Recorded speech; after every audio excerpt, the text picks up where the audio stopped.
జమ్ము ఏది అయినా ట్రై చెయ్యి ఆచి చికెన్ మసాలా. ఆచి chicken masala.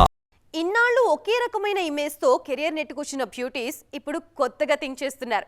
Present silver screen మీద ఉన్న కాంపిటీషన్లో సంథింగ్ స్పెషల్ అనిపించుకోవాలంటే డిఫరెంట్ జోనర్స్ టచ్ చేయాలని ఫిక్స్ అయ్యారు.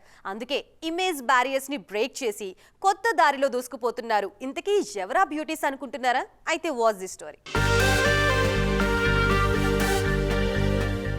సీతారామం సినిమా తర్వాత మృణాల్ ఠాకూర్ ను మరో లుక్ లో ఎవరూ ఊహించలేకపోయారు. అందుకే బాలీవుడ్ లో గ్లామర్ రోల్స్ చేస్తున్నా సౌత్ లో మాత్రం ఈ బ్యూటీకి హోమ్లీ క్యారెక్టర్స్ మాత్రమే ఇచ్చారు మన మేకర్స్.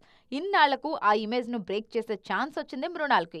డెకాయిడ్ సినిమాలో ఛాలెంజింగ్ రోల్ లో నటించిన మృణాల్ ఆడియన్స్ కు షాక్ ఇచ్చారు. కెరీర్ స్టార్టింగ్ లో ఎక్కువగా గ్లామర్ రోల్స్ చేసిన భాగ్యశ్రీ బోర్సే, నభా నటేష్ లాంటి బ్యూటీస్ కూడా ఇప్పుడు కొత్తగా ట్రై చేస్తున్నారు. అప్కమింగ్ మూవీస్ లో వింటేజ్ వైప్ చూపిస్తున్నారు. ఈ సినిమాలతో తమ కెరీర్ లో బిగ్ బ్రేక్ వస్తుందని నమ్ముతున్నారు ఈ బ్యూటీస్. వరుసగా పెర్ఫార్మెన్స్ ఓరియంటెడ్ మూవీసే చేస్తున్న రష్మిక మందన కూడా కొత్తగా ట్రై చేస్తున్నారు. బాలీవుడ్ మూవీ కాక్టైల్ 2లో బోల్డ్ అండ్ బ్యూటిఫుల్ గర్ల్ గా కనిపించబోతున్నారు. ఇలా అందాల భామలు జానర్స్ షిఫ్ట్ చేస్తుండటంతో వెండి తెర మీద కొత్త వైబ్ కనిపిస్తోంది.